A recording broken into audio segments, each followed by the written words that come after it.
We are a bilingual, trilingual people. It's famously said that we have a language for prayer, we have a language to speak to our mothers and to dream in, we have a language for talking outside. And this is the true strength of India.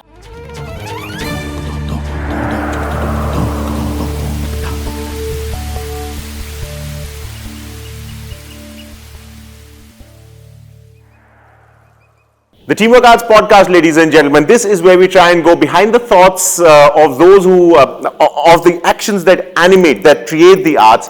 And today, of course, we've got someone who has created art, who's told us fascinating stories, and not only that, gone one step ahead and curated a space where we can listen to stories, absorb ideas, and just feel good about the fact that art exists and flourishes. The absolutely incredible Namita Gokhale. Namita ma'am, what an honor to have you on the Teamwork Arts Podcast. You're being too kind, but it's okay. I'll take it.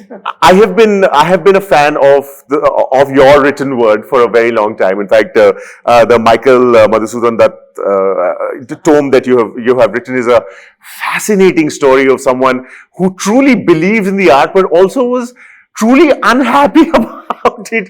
And the epiphany that even art can make you remain unhappy about it was fascinating. How was that? I mean, I wanted to open with that because it's just a fascinating perspective on art, isn't it? Well, it began in 2003, really, right, when I was asked to review two books on Michael Madhusudan Dutt.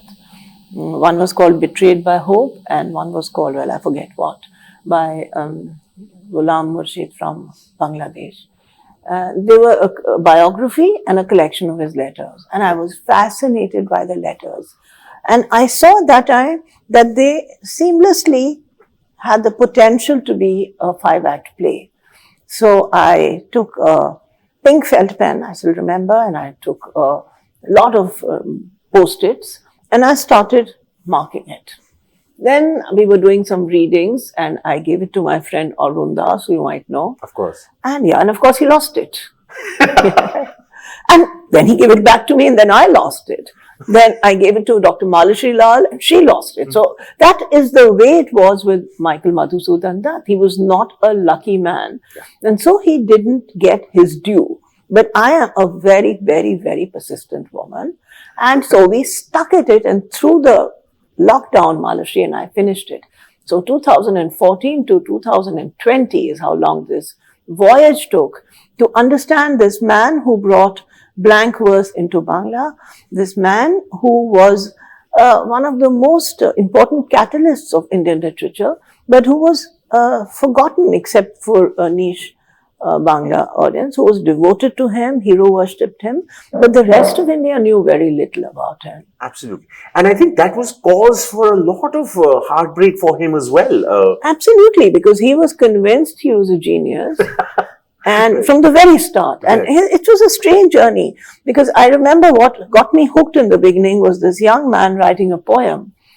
And he talks about he wants a watery Atlantic grave rather than be here. And he doesn't realize that the Atlantic is between Europe and America, not between here. I mean, or maybe just the Indian Ocean was too boring for him. But he was a great man.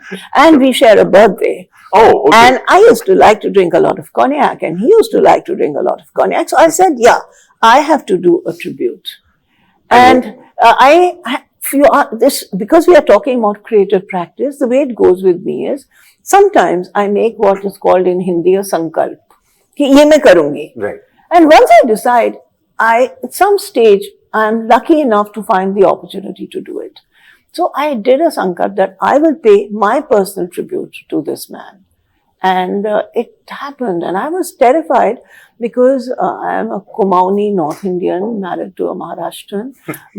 Bengalis don't like other people intruding, and quite rightly so, because I can't speak Bangla. So it was not in my place to write it. But then me and Dr. Malashri Lal, who is a Rajasthani Bengali, but she's a Bengali now, nevertheless. And we have collaborated on many books. And that's the thing, no? I mean, your respect for the indigenous voice, so to speak, for a language that you might not necessarily speak or understand, and yet get the beauty of, which is also a role that you play to perfection at the Jaipur Literature Festival.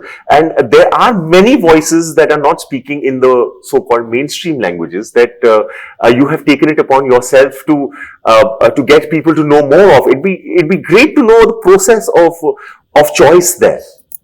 I don't know what is the process of choice. I keep watching out, listening in, but not even consciously. Things come to me. Sure. So, yesterday, for example, I had a session. It was called Jaipur Nama, the Return to the Mother Tongue. And it was about two of my translators into Hindi in conversation with me. It was a riot because my cousin Pushpesh Pant was on stage with me. Wow. He is very funny and very bright. And he had translated Things to Leave Behind, which gets the Sahitya Akademi award today, into Hindi as Rag Pahari. And there is Prabhat Ranjan, who's just translated my new novel, which is called The Blind Matriarch. And he's translated it as Andhari. Oh, what a beautiful name, Andhari. Beautiful. So we were talking about the process with Rakshanda Jalil of how you take a language and return it back to the language where it is emotionally and geographically located. And the audience was enthused. I asked them in the very beginning that those of you who are bilingual, please put your hand up. And I think almost every hand in the audience, we are a bilingual, trilingual people. It's famously said that we have a language for prayer, we have a language to speak to our mothers and to dream in, we have a language for talking outside. And this is the true strength of India. So, absolutely. But there's also increasingly being seen, and I don't know if you'll agree or not, but language is becoming subservient to an agenda. Even the geographical location of languages are being, for lack of a better way of explaining it, weaponized. It's always been the case. Always. We had a session yesterday. Right. Sorry to go back, but please. The festival is where we are. Yes. And Rashmi Doraiswamy, who teaches Russian in JNU, used to, now in Jamia. And I'd been with her once to address a meeting of writers from the former Soviet Union. And in that meeting, I was struck by the fact that at the end of all this thing where everybody asserted their nationality and their local language, a woman from Kyrgyzstan, after the session was over a cup of tea, she said, nobody said the most important thing, that all of us have issues with Russia perhaps, but we love the Russian language, because it is a great literary language. And so and Ukrainian and Russian is so close to each other in literary terms. Sure. And yet it has been weaponized into this situation. And there's another set of two writers here, both write in Nepali. Oh, wow. Nepali is spoken more it is one of our Indian languages. There are more Nepali speakers in India than there are in Nepal. Really? Oh, yes. Wow. Okay. And one of them has written a book called Songs of the Soil, which I blurbed. They sent it to me to blurb. I see. And so I blurbed it, and I knew this is a winner. So he's here. And it became a winner after I first read that draft. Sure. That book, I mean, I'm giving you the history, not of my process, but the larger process in which I am privileged to participate. Of course. This book was translated by somebody called Ajit Baral, who heads fine print publishing in Nepal. I see. And he's done a beautiful translation. He translated it into English and I blurbed it. Vani has published it in Hindi and it's out in Bangla. Wow. And it has got a UK publisher already. It's been out for 2 months. And there's a very well-known UK publisher, I think it's Ballister, who has published it in UK. So it's just found its way in the world. And he was delighted because the fact that I could write about it here and there, it just give it that visibility. Absolutely. But it's a great book. It's found its own way. For sure. And the other one, if I'm not going off course too much, Ajit Baral, who's the publisher, has published somebody called Buddhi Sagar, who's written a book called Karnali Blues. And Penguin India has published it. Yes. And Michael Hutt of SOAS has translated it. So it's had its own journey. Of course. And Karnali Blues, Buddhisagar came here in 2009 and 2011 to the Jaipur Literature Festival. And he said that he had a novel inside him until then. It was there struggling. But it's being here with all the writers that unleashed this book, which is one of the best-selling books. So I'm saying every language has its own particular essence. And I believe in technology, and I think there won't be a time very far away from now when every language will be much more accessible to all of us seamlessly. Of course. Perhaps the literary part may be more difficult to do, but that may also happen in good time because of artificial intelligence, because of so many things, which will facilitate us. But till then, literary translators. So languages are the core of it, and as many languages as possible. For sure. Just to clarify, blurbing basically means writing a recommendation or just writing about what that person feels about that book. That's what blurbing means. And that's the thing, ma'am. As you were saying, language will abide, language will endure. But do you think, so there are two parts to what I'm saying, and I'll be happy to repeat it if it gets a little confusing. But one, maybe at one point of time, language, as you said, was always weaponized, but there was also an open space for debate where you could debate the weaponization and probably try and influence someone's thinking. Has that space shrunk? One, that's one question. Maybe let's take it from there. Do you think that someone put it beautifully, which is when he said that, nowadays nobody seems to be listening, everybody seems to be waiting. Do you agree? I think that space has shrunk and also expanded. We are in the throes of new technology, which will be obsolete very soon, I'm sure, and a new technology will evolve because there's a cycle here. And not a cycle, but a spiral rather. And when this happens, this is a technology, all these technologies, they can bully us and they can free us. And it's really the human and social condition in which we live, whether these are used to liberate or to subjugate. And subjugate doesn't mean punishing people. The subjugate means keep them doped with religion and sex and TV kind of thing. Sure. That easy entertainment, which stops you from asking the difficult questions. Sure. Because difficult questions can also be very boring. For sure. To listen to all the time. Yes. They are intense and they have a very important place in society. But it's so much easier to be comfortable and not to raise any questions. And I respect that if it works for people. Sure. So it's we don't know where it'll pan out. Maybe it'll be a very harmonious stage someday in the future, but I think it's going to be a pretty rotten scene for my lifetime. Which was going to be the second part of what I was going to ask, which is that with your duties as festival director for the Jaipur Literature Festival and your duties as a writer, the responsibility of the art, do you think that language as an art is getting increasingly difficult to sort of separate the art from the agenda, because linguistic chauvinism, the way language is being, and also probably because that line between information and knowledge is also blurring. I think it was always there. And if some of the Brahminization or the elitism of knowledge is able to seep down, I'm all for it.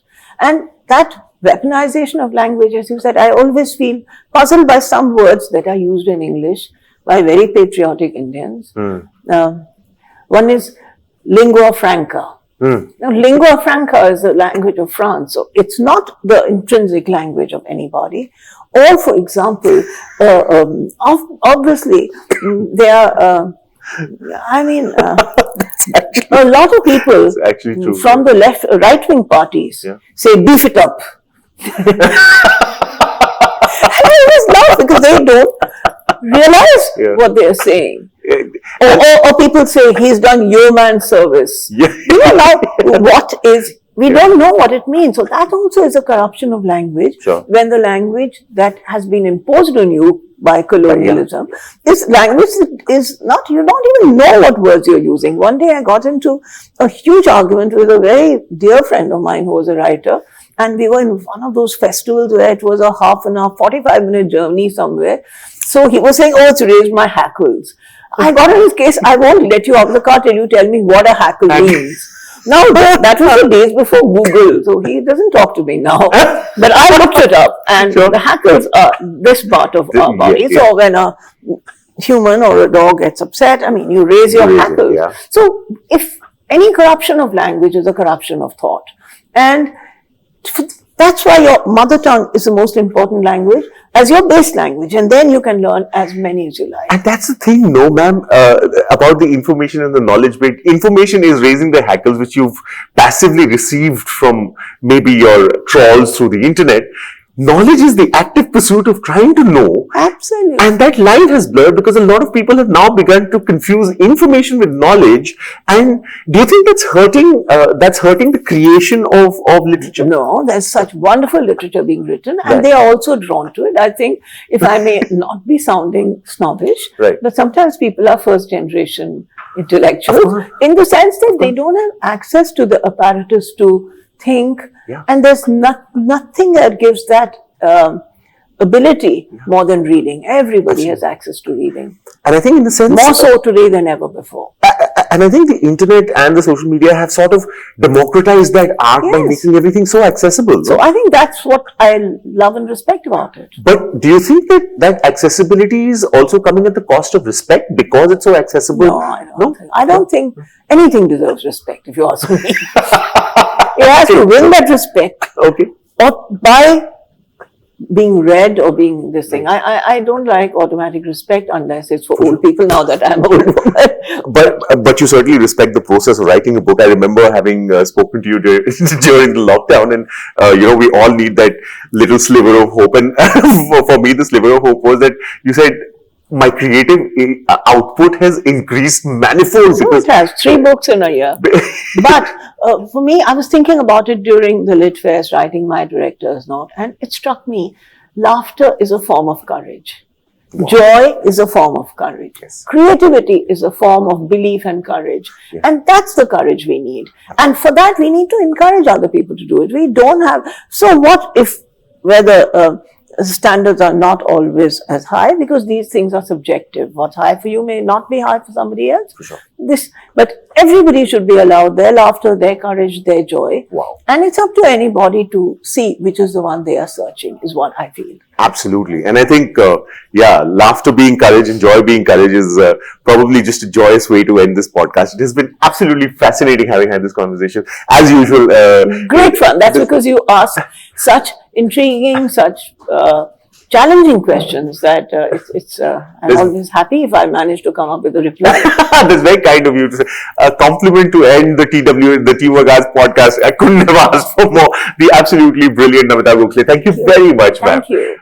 And that's the Teamwork Arts podcast, ladies and gentlemen. If that made you think, that's great, because thinking is increasingly becoming a luxury. Don't make it a luxury. Maybe it's a necessity that we all need to respect a little more.